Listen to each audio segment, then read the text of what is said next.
김기현 의원님 질의해 주십시오. 네, 장관께 질의하겠습니다. 여러 존경하는 위원님들께서 말씀 주셨듯 지난 12월 10일에는 정부 대변인 자격으로 국민께 드린 말씀 발표하시고 그리고 12월 18일 한국에서 계엄은 잘못된 거다 이렇게 상반된 입장을 내셨습니다. 당시에 위헌적인 비상계엄령 선포에 대해서는 국민들께서는 사과처럼 보이는 말장난으로 국정 공백 혹은 차분한 법치 등을 운운하면서 그러면서 국민을 볼모로 삼아서 야당을 협박했다 이렇게 느끼고 계십니다. 자, 이제 확인차 질문하겠습니다. 비상계엄은 잘한 일입니까? 못한 일입니까? 계엄은 잘한 일이 아닙니다. 비상계엄을 선포한 윤석열은 내란죄 맞습니까? 아닙니까? 정당한 통치 행위입니까? 그건 뭐 제가 판단할 일이 아닙니다. 어째서 판단을 못하시죠? 자, 다시 묻겠습니다. 다 판단할 목숨을 걸고 장갑차를 막아주신 시민들의 도움으로 그리고 저 스스로도 목숨을 걸고 국회 담을 넘어서 총 맞을까 두려워하면서 본청까지 뛰어와서 표결에 임했던 국민의 한 사람으로서 묻겠습니다. 그리고 장관, 지금 제가 질의하는 데 있어서 계급장 떼고 국민의 한 사람으로 답해 보십시오. 이 내란 행위가 잘 된 일입니까? 정당한 통치 행위입니까? 내란죄가 맞습니까? 아닙니까? 계엄이 잘못됐다는 거는 분명히 말씀드립니다. 국민의 한 사람으로서 느끼기에 내란죄가 맞습니까? 아닙니까? 비상계엄은 잘못됐다고 얘기하면서 왜 내란죄가 맞는지 아닌지는 얘기를 못 하십니까? 그런 부분은 제가 판단할 수가 없죠. 왜 판단할 수 없습니까? 국민의 한 사람입니다. 국무위원도. 물론 그렇죠. 얘기 못 하시겠습니까? 국민한테 석고 대죄를 해도 모자랄 판에 역사에 기록될 그런 죄를 지으시겠습니까? 왜 지금이라도 양심선언 못 하십니까? 장관이 그렇게 몸으로 얘기를 하고 계시잖아요.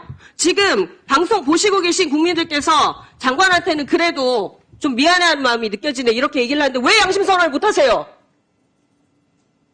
얘기 못 하시겠습니까 그래도?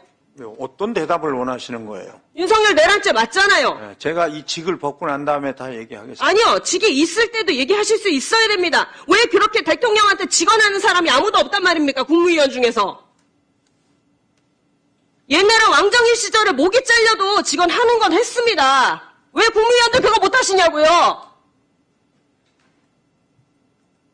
대답 못 하시겠습니까? 그런 얘기할 시간도 없었고 그런 시간 지금 드리겠습니다. 하십시오. 없었고 하십시오. 대통령께 그런 직언을 할 만한 그런 시간과 공간을 갖고 있지 못했기 때문에 그런 얘기는 못 드렸습니다. 지금이라도 얘기하십시오. 내란죄 인정하라고. 못 하시겠습니까? 제가 할 수 있는 일이 아니죠. 왜 못 하십니까? 국무위원인데요. 국무위원 입장에서는 제가 그런 얘기를 하기가 힘들죠. 왜 그렇게 정권의 개가 되십니까? 그러시면 안 되는 거 아닙니까? 국무위원이 국민을 먼저 생각을 해야지 어떻게 대통령을 먼저 생각을 합니까? 유산 청장님! 네. 비상계엄 잘한 일입니까? 못한 일입니까? 네? 아이고, 물론, 예, 잘못된 일입니다. 피의자 윤석열 내란죄 맞습니까? 아닙니까? 저도 마찬가지로 제가 말씀드릴 상황은 아닌 것 같습니다. 국민의 한 사람으로서도 그렇게 말씀하시겠습니까? 그날 장갑차 앞에 서 보셨냐고요? 정말 이해가 안 됩니다. 국민들이 지금 다 이거 보고 계십니다. 이어서 질의하겠습니다. 내란 사태 당시에 한국예술종합학교 학생들 피해 사실 알고 계시죠? 온 의원이 이 부분 관련해서 한덕수 대통령 권한대행 및 국무 1차관과 비상기획팀장 비롯해서 국무조정실을 국수본에 고발했습니다.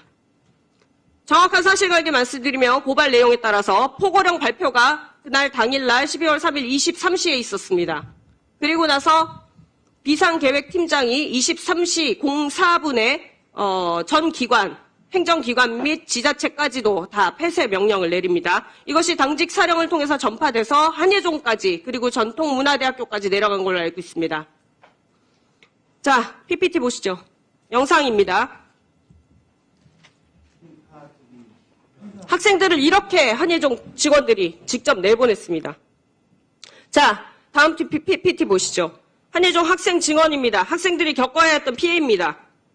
차도 없는데 막차가 끊기고 난 다음에 학교에서 내쫓겼습니다. 한예종 총장, 다음 PPT 주시죠. 갑작스러운 조치로 인해 불편을 겪은 학생 여러분께서 느끼셨을 혼란과 불안을 깊이 이해하며 이 점에 대해 진심으로 양해를 구합니다. 이렇게 입장문 발표했습니다. 맞습니까? 네, 맞습니다. 짧게 답변하십시오. 총장. 총장은 교육자입니까? 아니면 관료입니까? 역시 정권의 개입니까? 교육자이자 지금은 학교 책임을 맡고 있습니다. 교육자죠. 네. 교육자라면 학생 보호를 먼저 우선을 해야지. 그 엄혹한 계엄의 밤속에 차편도 끊겼는데 학생들을 내보냅니까? 내쫓습니까? 아무리 상급기관의 지시가 있었다고 해도 말이죠. 학생들 아닙니까?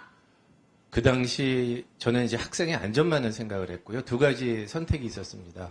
학생을 내보내는 것과 됐고요. 계엄이 뭔지 모르십니까? 79년, 80년에 일어났던 일 뭔지 모르시냐고요. 저는 안전을 위주로 생각을 해갖고 안전을 위주로 생각한다면 그 밤에 학생들을 차편도 끊겼는데 내보낼 수 있는 거 아닙니까? 내보낼 수 없는 거 아닙니까, 총장이? 학생을 보호하지 않았다는 사실 변하지 않아요. 네, 의원님 맞는데요. 이 자리 빌어서 두루뭉술이하게 진심으로 양해를 구합니다. 이러지 마시고 학생들한테 진심으로 사과하십시오. 아니, 네, 물론 더 다시 한번 사과하십시오. 학생들에게. 네, 하겠습니다. 양해를 구합니다가 아니라 진심으로 사과하시라고요. 네, 지금 할까요? 네, 하십시오. 네, 그 어린 학생들이 밤늦게 귀가하는 과정에서 느꼈을 두려움 또 불편함에 대해서 충분히 공감하고 진심으로 사과드립니다. 장관, 문체부 정례 브리핑 자리에서 한예종 독립예술기관 전환 말씀하셨죠. 독립예술기관 전환 의미가 뭡니까? 이번 출입 통제 이런 것도 소속 기관으로 돼 있기 때문에 이런 아마 전통이 내려갔습니다. 네, 그런 기사는 봤습니다. 그런 입장 표명의 기사는 봤는데 이런 의혹이 있습니다. 2009년에 이명박 정부 시절에 한예종을 표적 감사하고 예산 삭감을 주도했다는 비판을 받고 있습니다. 그래서 독립예술기관 전환에 대해서 본 위원이 우려를 할 수밖에 없습니다. 문체부가 말하는 독립의 의미가 잘못된 이념적 배경으로 정부 예산 지원 줄이고 대한민국 예술 교육의 요람을 개점 휴업 상태로 만들겠다 이거 아닙니까? 분명히 경고하겠습니다. 한예종 독립이 예산의 지원 혹은 축소나 폐지를 의미해서는 안 될 것이고 과거 장관 재임 시에 한예종의 축소 정책 등 학교와 예술계를 억압했던 그런 사례들이 반복되지 않도록 주의해 주시기 바랍니다. 과거에 의원이 그런 적 없습니다. 없다고요? 예산을 네. 축소하거나 학교를 억압한 적은 없고요.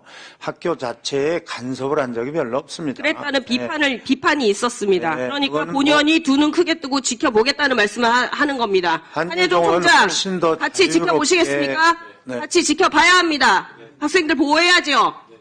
네, 이상입니다. 네, 수고하셨습니다. 다음은 양문석 위원님 질의해 주시기 바랍니다.